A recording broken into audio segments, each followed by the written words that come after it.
Welcome back to Lorelei and the Laser Eyes. I'm Dear Darling, and together we'll fall into the rabbit hole of games and illusions, where basically last time we've been reading just a load of scripts, to be honest, about the history of the discovery of a third eye, kind of, maybe? It's hard to tell. Sorry, excuse me, but Renate's, Algen Voldberg Manor, Library Day. So is this Algen Voldberg Manor? I don't know. Renate's hand moves frenetically across the canvas. Lorenzo sits in an armchair by the window with his top hat on his knee, posing for a portrait. There's movement inside his top hat. I think that it might have been a maze, not a labyrinth. Aren't they interchangeable? And I try, aren't they interchangeable? I don't know. Can't keep the accent. A labyrinth prolongs the path, while a maze is for getting lost, and we are lost. It's a big house. It can sometimes be disorientating. We've seen it. I think the price of admission might be an eye and a leg. Lorenzo leans forward and his hat falls on the floor. A red owl flutters out of the hat in front of Lorenzo. He stares at it in surprise. That was a very clever trick. Val perches on the top of a bookshelf, half chance as if reading. And when the third eye blinked, the red beast laid an egg within. The third eye closed, and the offspring was born thousands of years later. Renata studies her canvas and is a bit confused. A realistic portrait of a man in a dark suit, but where his head is supposed to be, there's a red glowing maze. Renata notices 2 tickets in his hand. She takes them and stares at them. Teatro Rosso. Ah, so Lorenzo's a maze guy. Wait, yes, hold on. Wait, who is you? No, wait, now I'm confused. Hold on. Scripts. Who is the man? Wait, it's Renzo. That is Signorina man. There's Lorenzo, the magician. There's Renate, who is this woman who can see the third eye, and there's Lorelei, who's an artist. Right? So Lorenzo... So, wait, they were all in the same period, I guess. I'm getting very confused. Theatre night. Sorry, interior theatre night. An excited faceless valet points at the red curtain. Lorenzo and Renate looks at each other and they step through it. Rows and rows of seats. It's much too large to be inside the manor. Lorenzo... Oh, this is the place we saw where we got teleported for our girl stories. Lorenzo stares in disbelief at the giant theatre. It seems empty, but the murmuring from the crowd is deafening. Gaslight illuminates the stage. Someone clears his throat behind them, and a featureless usher points towards the first rows. Renate and Lorenzo silently descend the stairs towards their seats. A fanfare, the lights dim. A man dressed as Lorenzo and wearing a Lorenzo mask rides a prop onto the stage. What is this? Lorenzo knocks on a door mid-stage, and an actress wearing a mask resembling Renata opens the door. Applause. The light intensifies on stage and blinds Lorenzo and Renata. On the stage, a comet hanging from the wires passes. Renata and Lorenzo avert their eyes. Then the comet is gone. The stage is empty. A lone hesitant clap from somewhere further back. The actress playing Renata walks on stage. She holds her hands in front of her, blood flowing from her eyes. Please, hold me. The actor playing Lorenzo steps on stage. Purposefully, Lorenzo and Renata watch their theatre alter egos on stage in grim silence. Their hands join. Lorenzo drags a stylized prop window onto the stage. Renata wanders sobbing blood. Lorenzo tries to place the window in front of Renata, making her fall out. The crowd howls with laughter as Lorenzo gets more frustrated every time Renata misses a window. Wait, is Renata the one who's dead outside? Please hold me, please hold me. Finally. Wait, should we do it like the people in Us? Please hold me, please hold me. Finally, Lorenzo has enough. He grabs Renata and shoves her with full force through a glass window and from the stage. Renata lands with a thud and a crack. Bitter blood squirts in Lorenzo's face. Lorenzo forms a fist and rises. Enough! Lorenzo watches him silently. The whole theatre boo. to Renata. Let's go. But Renata's gone from her seat. In fact, she's nowhere to be found. Lorenzo looks around in panic, but it's like she vanishes into thin air. The actress playing Renata comes back to life and is elevated by strings into the air. She bows and receives applause. The actress turns her head to Lorenzo and she takes off a Renata mask. Beneath it is a featureless face. To be gifted is to be invested. Ideas are tiny red eggs in your brain. To the microscope, they still look the same. The good and the bad. Oh, but look at the time. Lorenzo slowly walks off stage, his footsteps echoing through the empty theatre. He moves to Lorenzo. Lorenzo turns to run, but his doppelganger catches up with him. The doppelganger removes his mask, and behind it, Maze Man, his head buzzing in an electrical manner. She is waiting for you. Here is an idea. Follow my daughter. The Maze Man puts his eyes over Lorenzo's eyes. Hand over Lorenzo's eyes. What? Hold on. I want to look at... Yes, this. Because they put the name of the person who died, right?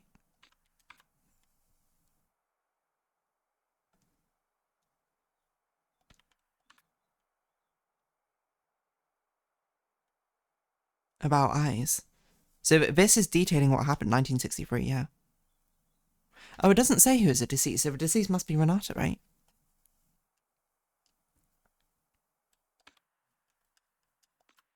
So Lorelei is the one in the bed, because that's what we thought originally, right? A disoriented Lorenzo finds himself in the hotel corridor. A phone rings somewhere. Further down the hall, he sees the owl girl. Where is she? The girl flaps her arms and hoots. Ooh. Enough games! The owl girl disappears down a corner. Lorenzo stomps after. The owl girl waits for him at the end of the next corridor. Suddenly, a black Labrador runs up to him and barks.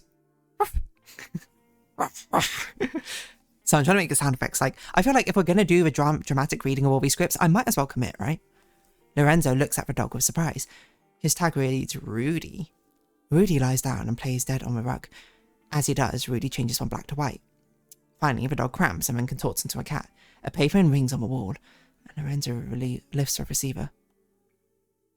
Why are you answering the phone? Lorenzo remains silent. Phone. Oh, there are no phones in 1847, you cretino. Lorenzo grunts. Hang up the phone and go chase the owl girl, just like the script says. Lorenzo hangs up. He sees the owl girl with a limp cat in her hand. Lorenzo runs after her, corridor after corridor. Lorenzo runs fast with determination, but the owl girl is always around yet another corner. He never catches up with her. Lorenzo turns a corner. There is no owl girl, but a mirror. Lorenzo sees himself briefly, and behind him stands a man in sunglasses with a dark suit.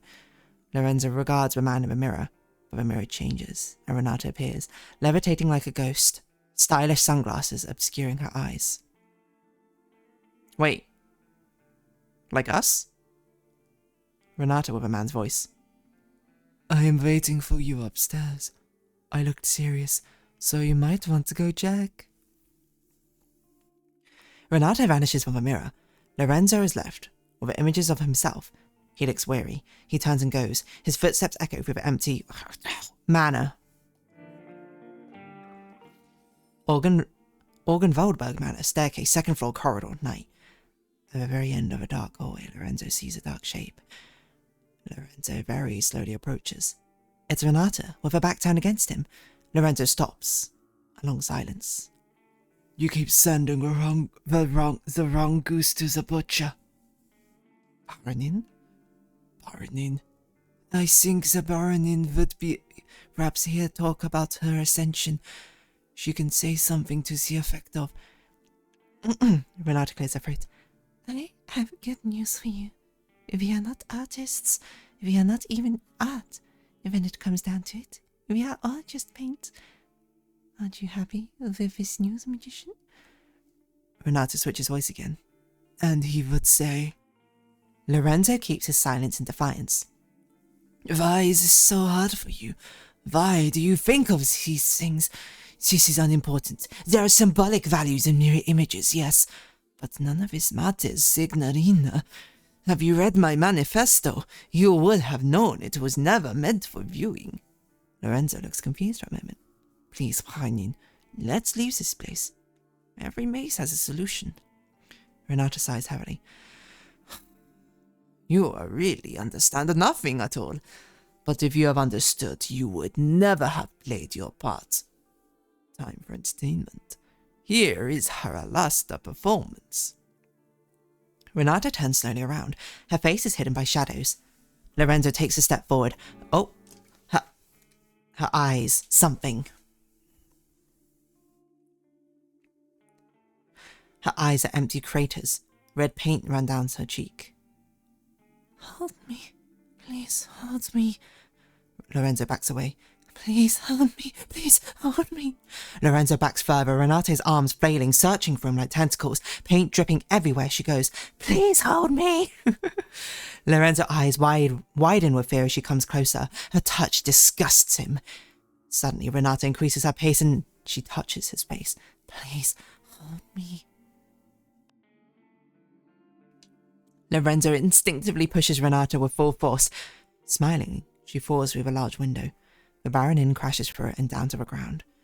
Lorenzo stares at the window in shock. He steps towards the window. Rain patters against his face. On the gravel path below lies a mangled corpse. So this detailed the events of what happened. Outside, essentially. Interesting. And what appears to be the final shortcut. I'm not really sure what we do with his eye, but it's probably useful. I completely forgot we even had any more shortcuts, mind you.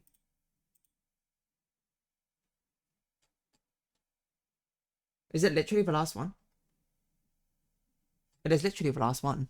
And the answer is 64, 64, 64, Zoo Lane.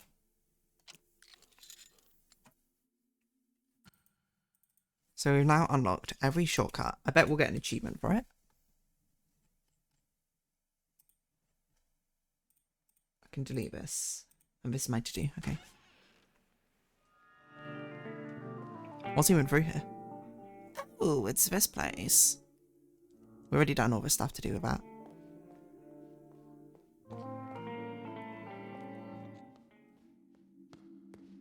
Nice. I think. What do we do with the eyes? I'm not really sure. Well, I should say. Well, I don't know. Let's go check out these other... Oh, no, this room's already open. Let's try and check out other year rooms. I think there's one around here somewhere. Probably. I happen to be incredibly wrong, it turns out. Is this the only year room over here? 1892. Oh, there's two. 1957. Okay, so there are... I was in the right vicinity. I just had to keep going. Okay, so 1982. I don't really know what I expect in here, to be honest. I guess it's going to be something to do with the boxes.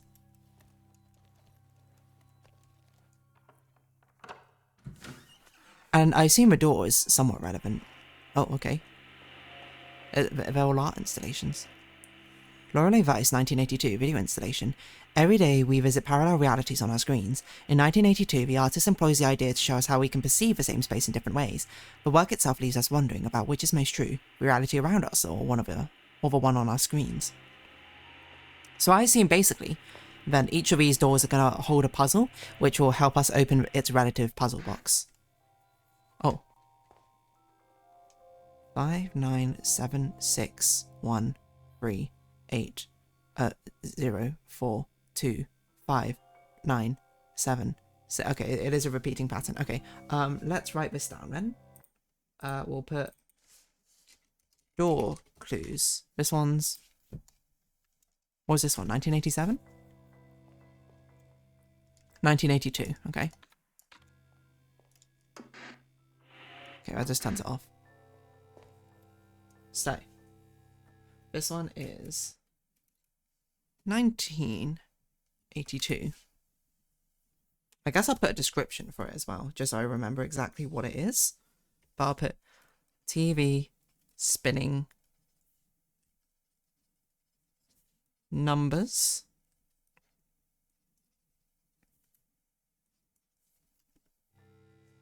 425.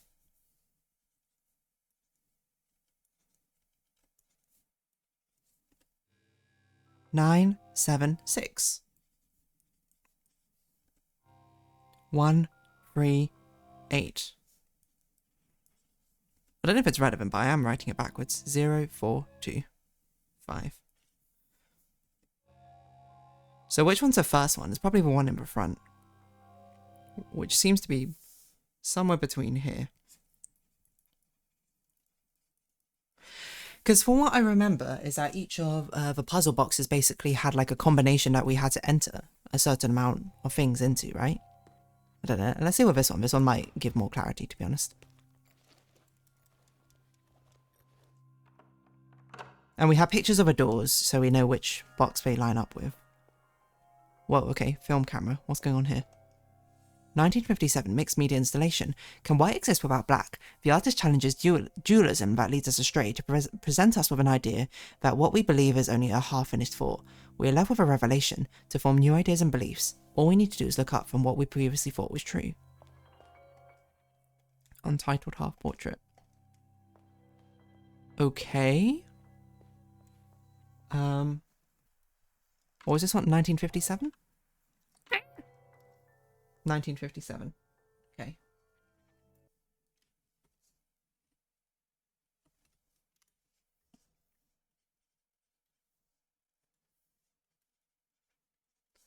I'll put video camera and tetronomy. Well, they're not tetronomers, pentominoes.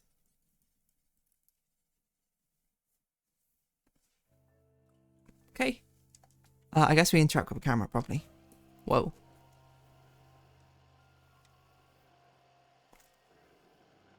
Do we take a picture, I guess? Which one?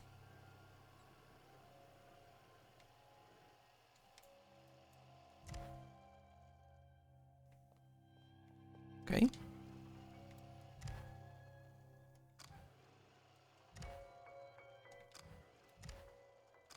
Is this doing anything?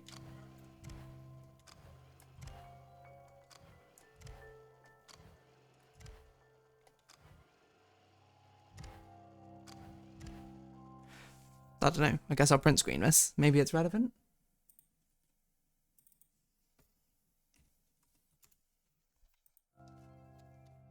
Oh, maybe there's something else. Oh, there's more. Okay, I'm going to make a whole folder for 1957 then.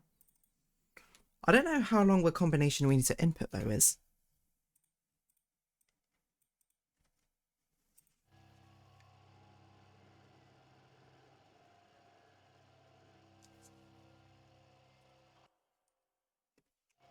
Nor do I really know what the significance of this is. It's a thing in games though. It's very easy to not look up if you're playing a video game. So you always gotta look up if you can. Does it do anything if I do this?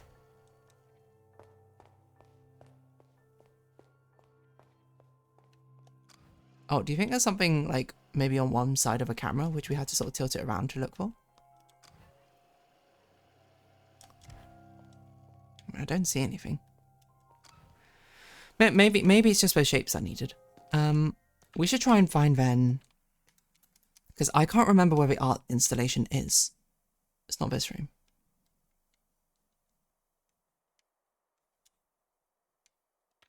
First floor?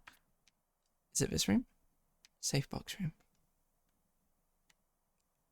I genuinely can't remember where it is anymore. But we should at least go there, see how, if we, because we might need more things to actually interface with the art installation. I thought it was this room, but it's not.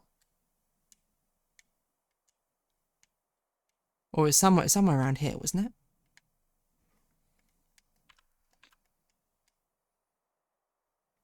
Oh, maybe it was this one. Yes, exhibition boxes. Okay. Makes sense. It would be in the exhibition room, huh? Okay. Let's save our progress. We have about... Well, we don't have enough time to really try it, but I will at least try one of them, I think. I don't really know which one, mind you. But we can at least look at them and try and sort of draw any sense of conclusion. I think, because I don't really know what we could be doing. Okay, let's find which... I know we saw it. One of these is doors. But I don't remember which one it is. Daughter 1982 is probably the easiest of them. But we'll also keep in mind 90. Okay, so 1957's that, 1982's that. So this is 1982.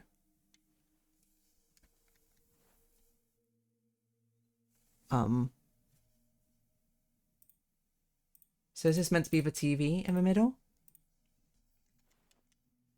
And it's the order we... Oh, okay, so it's the order that we... put them... Okay, so we can translate this. So it's a good thing I made a note of when it looked in front of the TV. 6, 7, 9, 5, 2, 4. So 8, 0.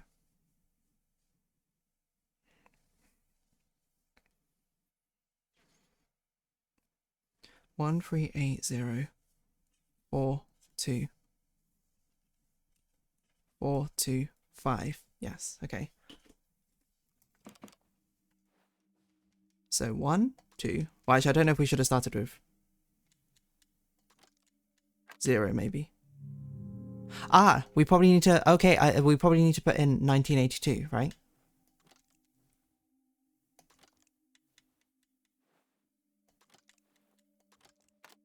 Nice. Okay. Delphine Pituef, member of a cult avant-garde band Dystopiste, was one of many who joined the Third Eye, and like many, Pituef left in the big exodus after the infamous pilgrimage to Sulawesi in 1982. She seemed too sharp to believe in the stuff the rest of us had fallen for. She acted as if she searched for buried treasure, but she had something hopeless in those eyes. Those eyes, how far did they see? Right. So it seems like each of these, we basically need to input a year. Their year into each box to prove that we not only know which box the year belongs to, but we have access to that room. So probably we can make shapes which are numbers or something from the 1952 one or something. No, sorry, 1957. I don't know. We'll figure it out next time. But I'll take the time now to update our to-do list, which I will say. Finish Raven Brothers. We can get rid of Minotaur statue. We still need to do. Graveyard, 2 keys. Year, rooms, and then box exhibit. I don't think there's anything else to do. So, for now, if you have been watching, thank you very much. It's been Lorelei and the Laser Eyes. I've been dear darling. Likes, comments, subscription, shares, greatly appreciated. Socials, Discord down below. Hope to see each other again, but for now, it's our farewell. So until next time, bye-bye for now.